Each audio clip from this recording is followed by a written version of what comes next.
Hey, it's Seth Lewis, founder of Momentum U. Thanks for tuning in.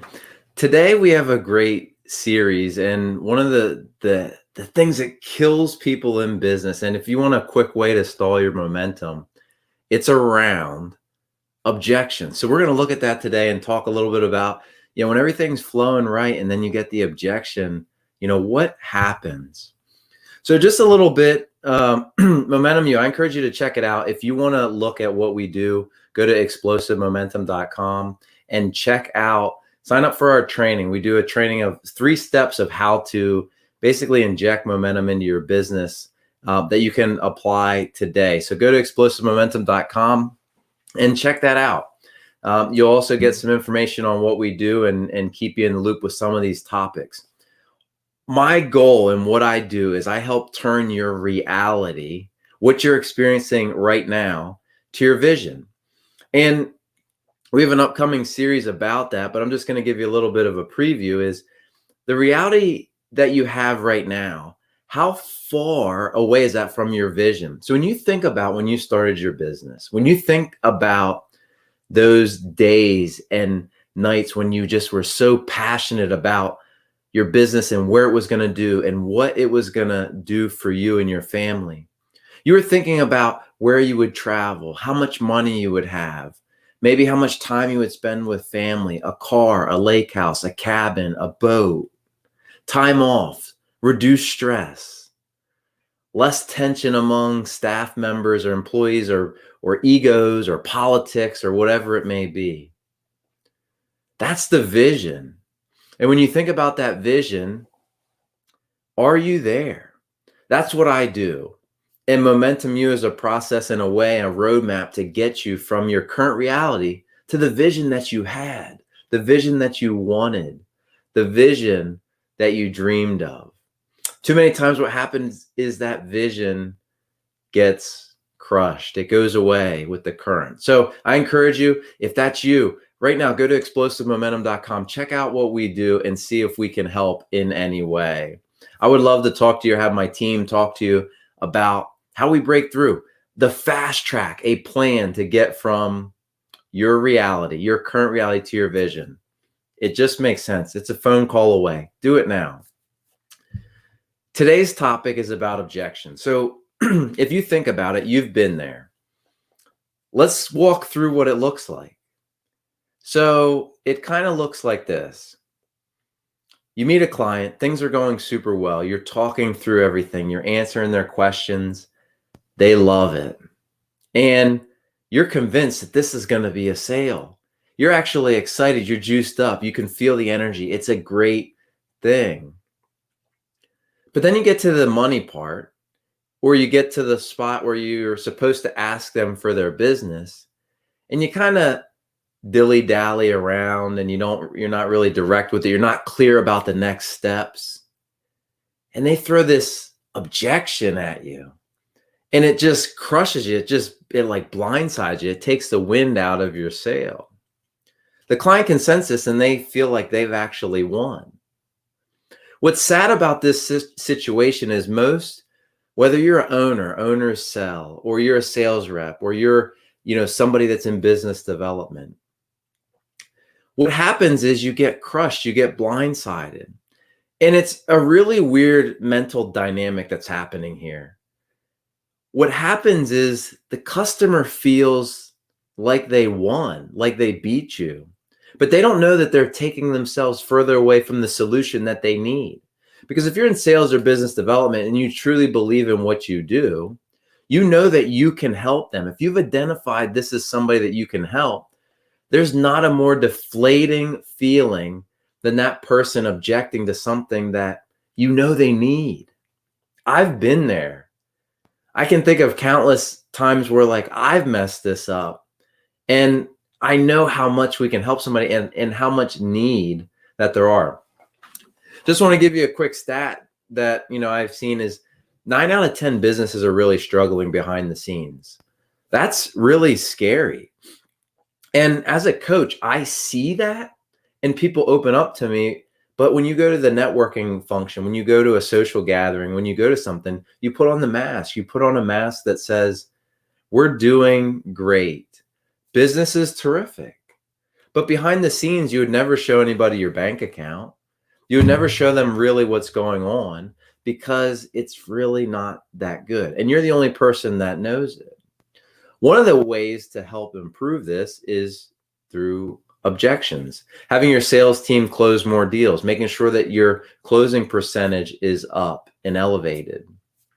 So what happens when that you get the big bad objection?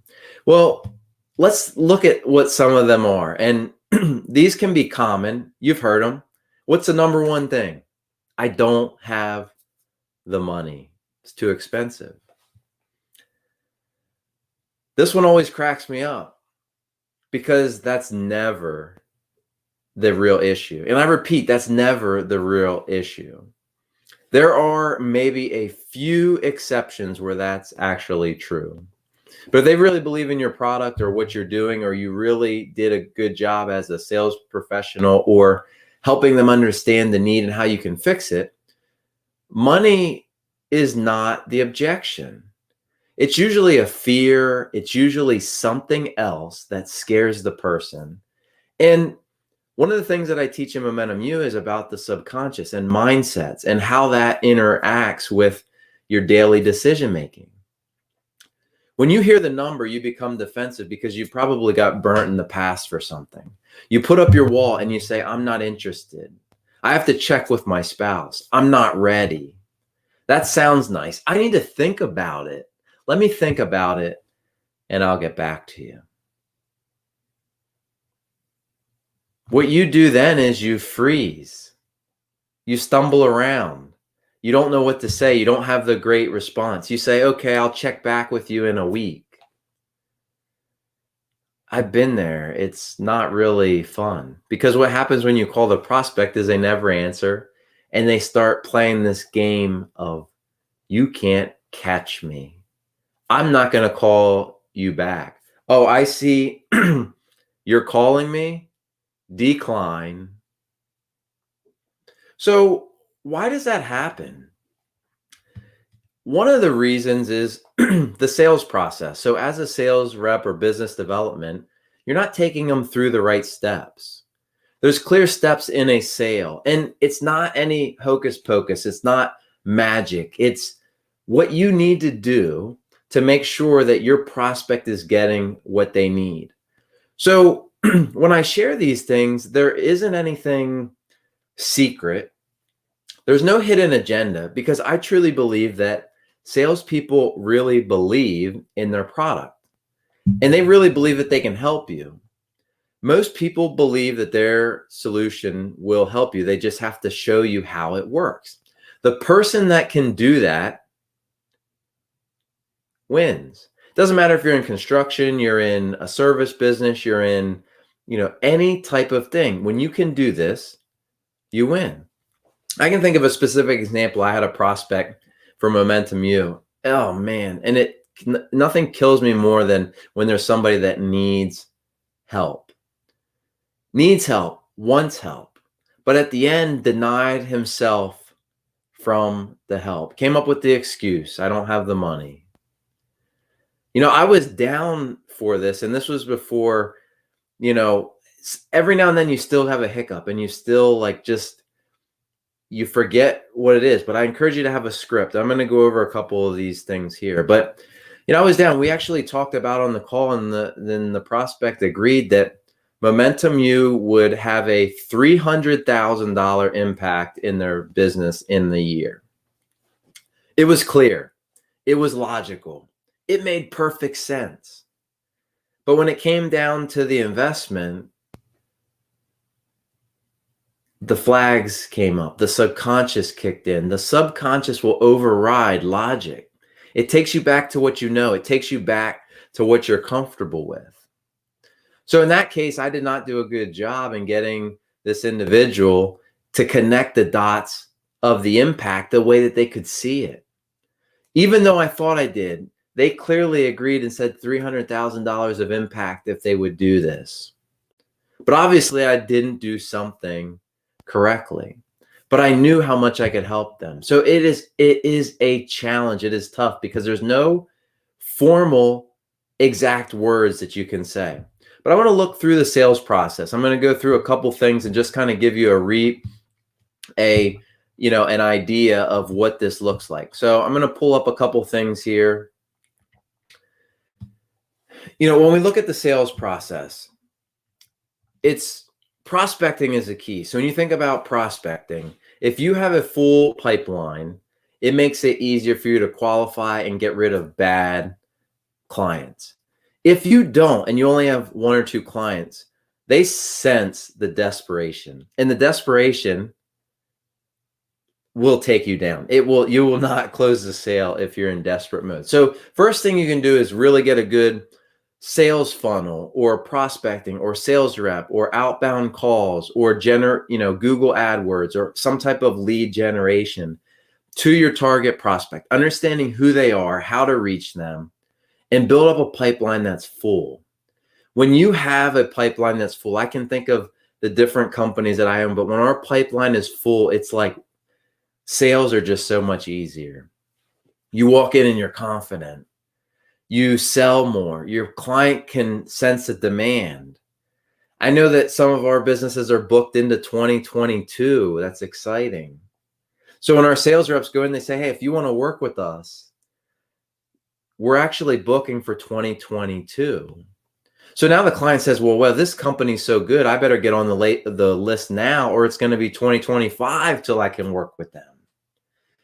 It's what we teach in Momentum U is how to start momentum and sustain it, how to be a front runner.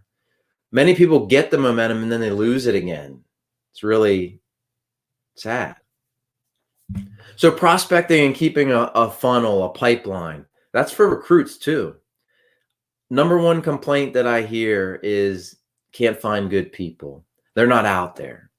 Obviously, somebody's finding them. So what's your excuse? Are you prospecting enough? Are you dedicating time to finding good people? Or are you just putting an ad out and hoping somebody comes and then seeing what happens? There's steps along the way to make it work. The second thing that you need to do is you need to qualify the prospect has pain and it's worth solving. So if there's like a little bit of pain or challenge, but there's no reason to actually fix it, why do it? I want to get rid of that person and go to the next person. And I've been guilty of this too, reaching back out to somebody that isn't interested, that really wasn't a good fit. Cut them loose. When they come back, they pay full price. Anything that was on the table before is off the table, and you will do much better. The third thing is making them aware of their pain and how bad it actually is. Prospects actually have a way of, we're told to put on the mask. We're told, like when you think about a business owner going to a networking event, when somebody asks how your business is going, people are not going around saying, oh, it's just so terrible. It's so bad. Things aren't good. Sometimes you'll have an occasional person, but usually they're telling you about the good and they focus on the good. It's good to be positive. And I want to be clear about that. Positivity is a very good thing.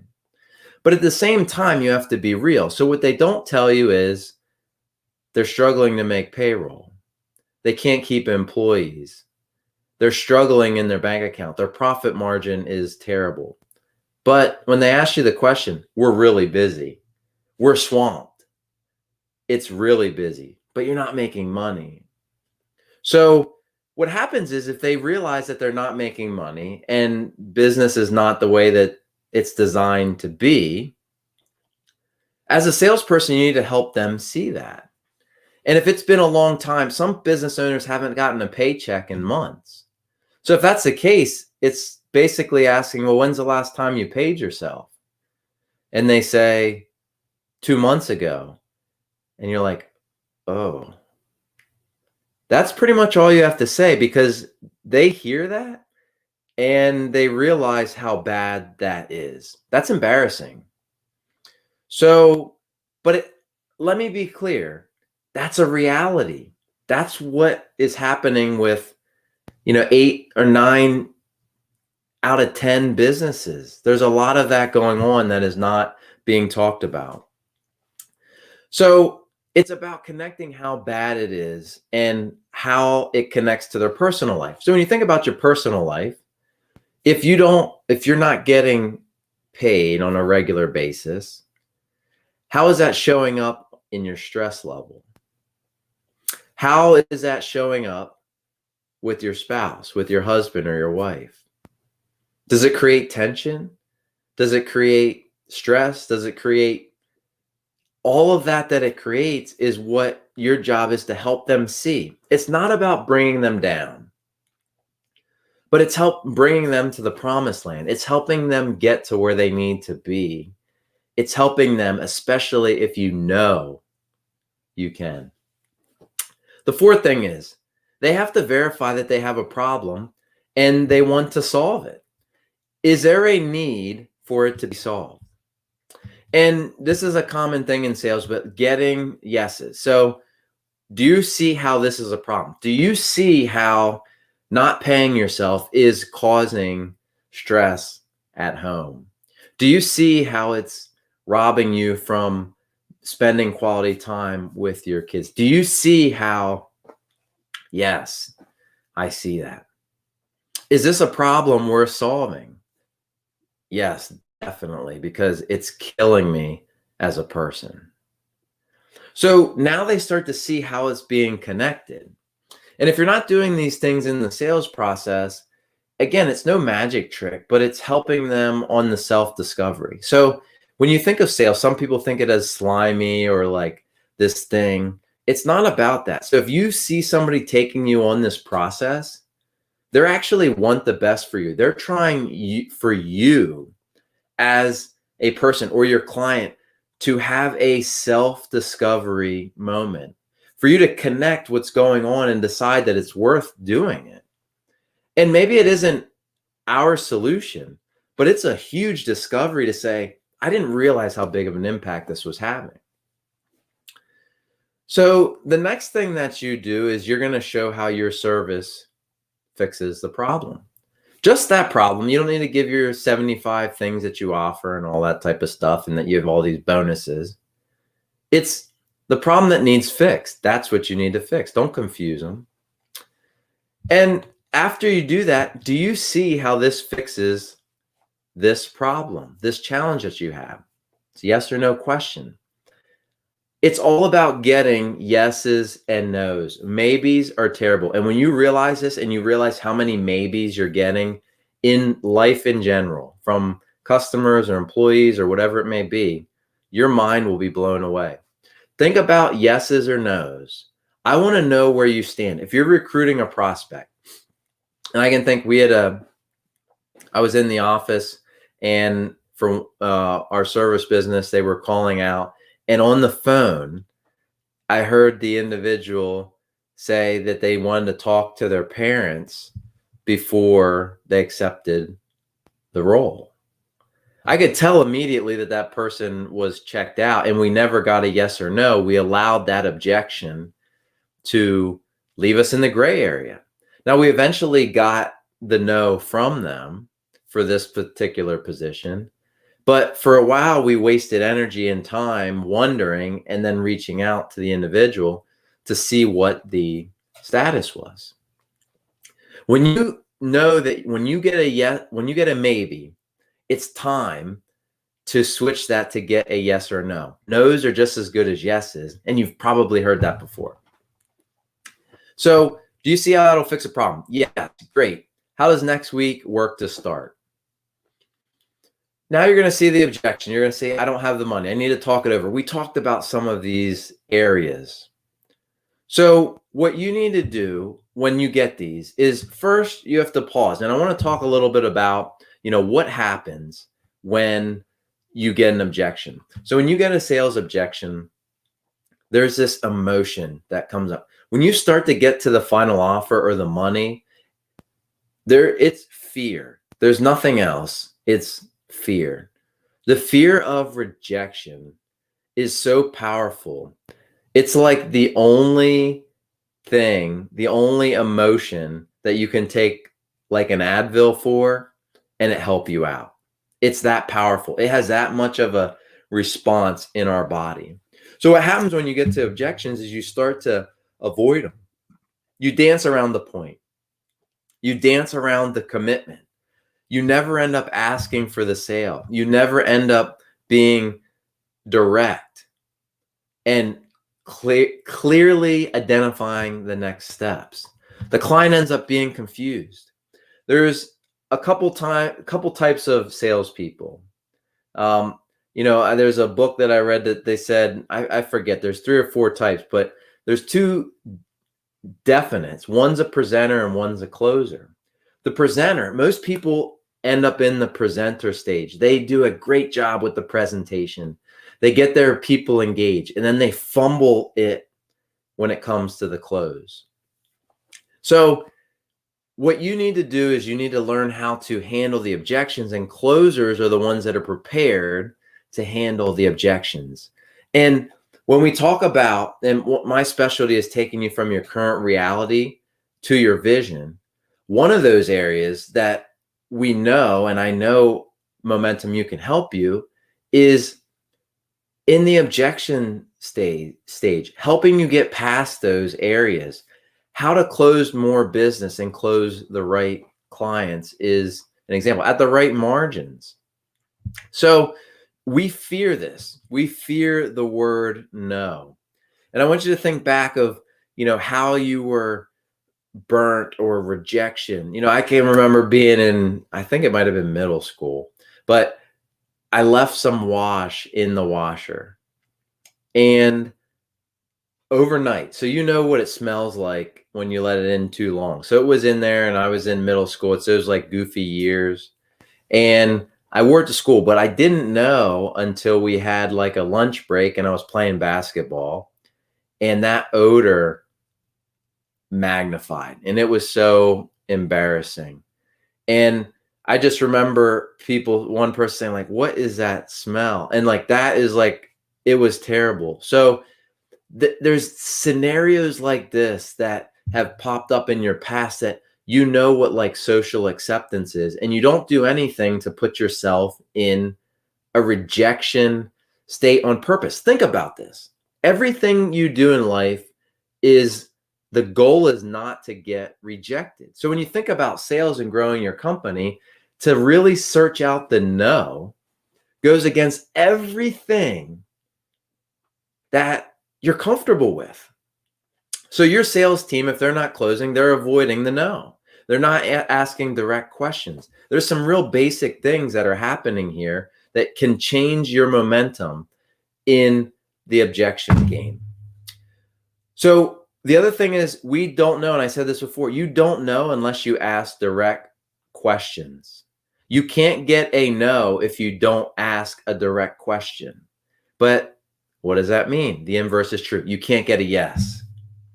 And you want one or the other. What we allow to happen is the maybe. My boss will check, or I'll get it to my boss and they'll get back to you, and or I'll get back to you in the next week. I have to check with my spouse. Give me a week to think about it. I have some new business coming in that's next week. I think I'll maybe then, whatever the excuse is, equals no deal. It's off the table. When you hear that, it's about asking a direct question. I sense some hesitation. What is holding you back? That is what helps you understand what's going on. The other thing that salespeople do, and even owners, whatever it may be, is what happens when you get an objection. You just run the mouth. You just blah, blah, blah, blah, blah, blah, blah, blah, blah. We talk all over the place. We create more objections. We put our foot in our mouth. We get you can feel it. If you've been there, if you would record yourself, you sound like complete chaos. So we do this, we amp ourselves up, we start talking like a fool. And meanwhile, we're just pushing the client further and further away. But your presentation's awesome. You did a great job on your presentation. You just can't close the deal. So learning this is understanding what happens when you get an objection. There's emotional response because nobody seeks out rejection. Sales is seeking out rejection. There's a conflict there.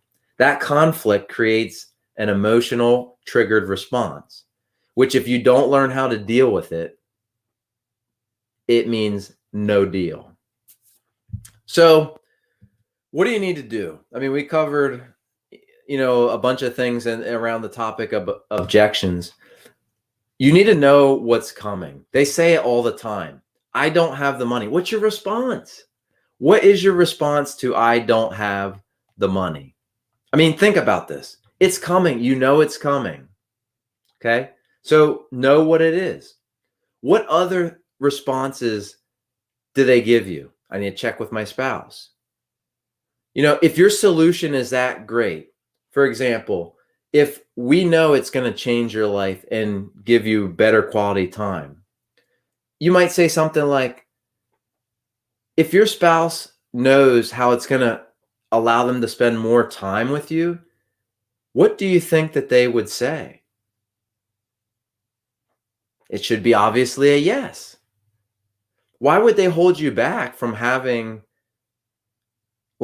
improving your business? It doesn't make sense. They should be all for it. It doesn't make sense. So the moment of logic when this is happening is just a funky thing. When you study this, you're going to be like, wow, it is just, there's so many emotions that happen during the closing of a sale. And if you don't understand the dynamics of it, you will not close the sale. You'll close some, but it's about understanding this.